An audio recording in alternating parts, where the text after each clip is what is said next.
Bonjour tout le monde, ici Alexandra Piché, je suis en direct du centre-ville de Montréal pour la remise Alcoa de la Fondation avec Jacqueline Simoneau. Bonjour Jacqueline. Bonjour. Comment ça va? Dis-moi là, t'es de retour des Jeux de Rio, t'es retombé sur tes pattes, comment tu vas maintenant? Honnêtement, c'est un gros changement pour moi de revenir de Rio. Parce qu'un de mes rêves sont réalisés, mais malgré ça, mes rêves sont réalisés, mais je pousse encore pour atteindre meilleur, c'est une podium à Rio.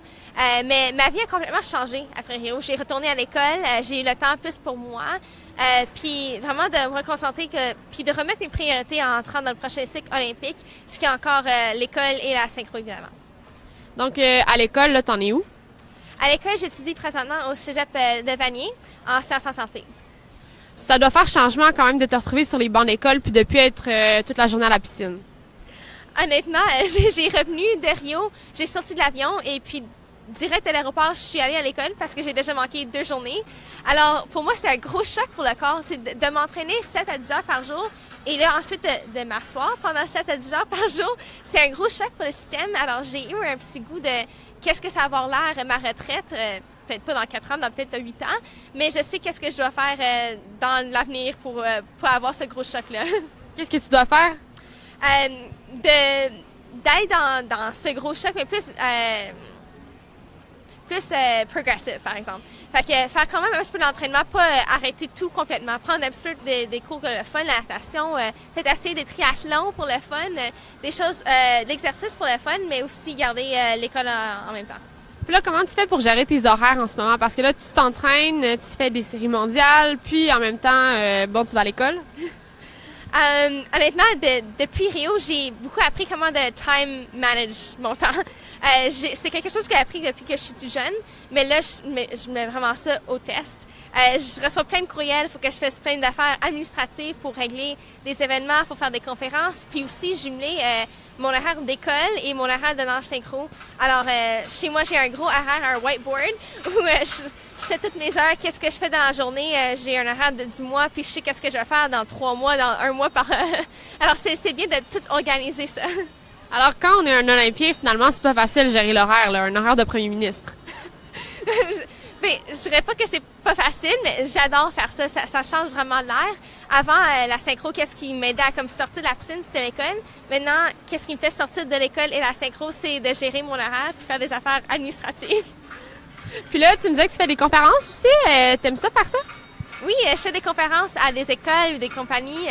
Puis je partage mon expérience de Rio, qu'est-ce que j'ai appris dans mon cheminement. Puis c'est quelque chose que j'adore faire. Puis j'aime ça partager ma passion avec des jeunes, mais aussi avec des employés. Puis là aussi, tu t'impliques avec une fondation à Montréal. Parle-moi un peu de ça. Oui, je m'implique avec la fondation Fais un vœu Québec, Make-A-Wish.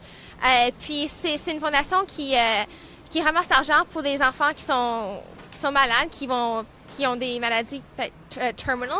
Et puis, l'argent qui est ramassé, c'est donné aux enfants pour faire leurs vœux réalisés.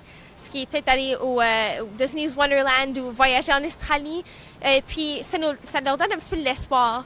Puis, c'est quelque chose que je peux quand même relier un petit peu en sport aussi.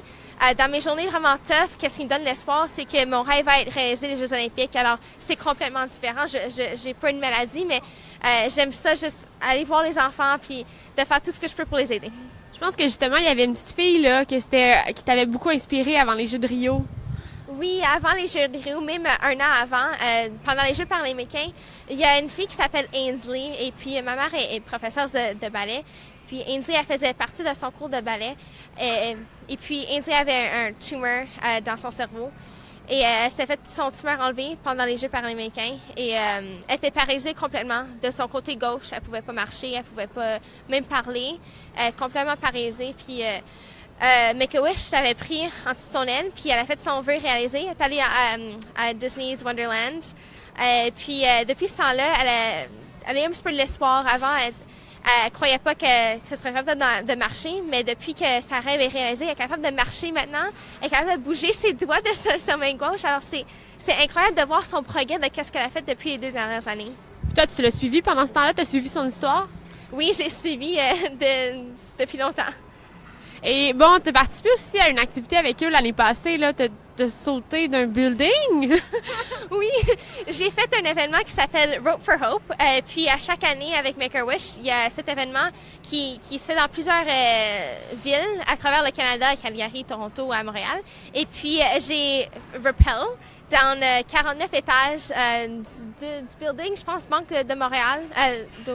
Je sais pas quel building, mais c'est 49 étages. Un gros building de Montréal.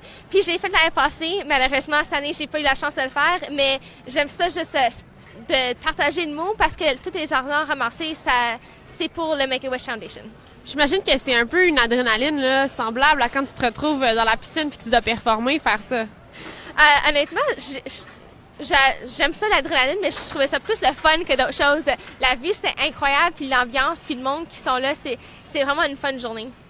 Et si on revient un petit peu à la synchro, là je pense que ces temps-ci, ça bouge beaucoup.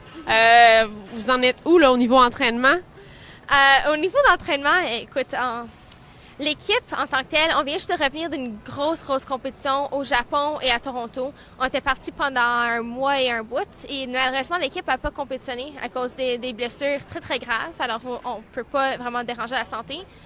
Par contre, elle a compétitionné en duo et en solo et depuis ce temps-là, malgré ma partenaire Medduette que j'ai compétitionné à Rio avec, elle a pris sa retraite.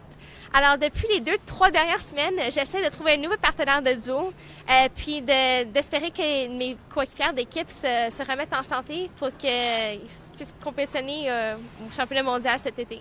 Comment tu fais pour trouver une nouvelle partenaire? Parce que là, bon, tu avais beaucoup de complicité avec Karine, vous vous êtes suivis plusieurs années, mais là, comment tu fais pour chercher quelqu'un de nouveau? Honnêtement, en synchro, c'est difficile parce que, il faut que tu sois synchronisé, mais deux, il faut que tu vas avoir une apparence quand même pareille, une grandeur pareille, les cheveux pareils, une apparence de peau quand même pareille, les longueurs de jambes. Fait qu'il y a beaucoup de facteurs qui viennent en compte pour choisir un nouveau partenaire, mais on a quelques filles en considération en ce moment, alors j'espère qu'on va trouver quelqu'un pour les championnats du monde. Comment ça marche? Vous faites un peu des auditions? Tu t'entraînes avec elle? Oui, dans le fond, comment ça marche? Il y a plusieurs filles qui essayent d'apprendre mon duo que j'ai nagé avec Karine aux Jeux olympiques. Et puis, après ça, ils essaient de mettre ça avec moi. Ils mettent la musique dans l'eau, puis on essaie de nager la routine, puis voir qu'est-ce qui se passe. Wow! Beau défi! Oui, c'est le fun quand même. Là, je pense aussi que tu travailles sur une nouvelle routine en solo. Oui, ça, c'est une nouvelle très excitante. On a eu quand même un gros changement de coach ces derniers temps-ci. Puis j'ai retourné avec mon ancien entraîneur de solo. Elle s'appelle Joanne Vasquez. Puis j'ai gagné plusieurs médailles internationales avec elle, dont celle que j'ai battue la Russe en 2010 avec. Alors j'ai des grands espoirs rentrer dans le prochain quad olympique avec elle. Et puis je compétitionne au 5e série mondiale à New York dans une semaine. Alors on prépare une nouvelle chorégraphie technique en ce moment, ce qui est quand même très rare pour nous de chorégraphier quelque chose une semaine d'en avance. Mais je pense que s'il y a un pays qui sera capable de le faire, c'est le Canada. Donc là, tu t'en vas t'entraîner pour ça, puis tu vas faire ça tout le reste de la semaine. Exactement. Demain, c'est la journée olympique aussi avec le comité olympique canadien. Fait que je manque une journée d'entraînement. Mais après ça, je m'en vais full force à apprendre la chorégraphie, le nager le mieux que je peux dans une semaine.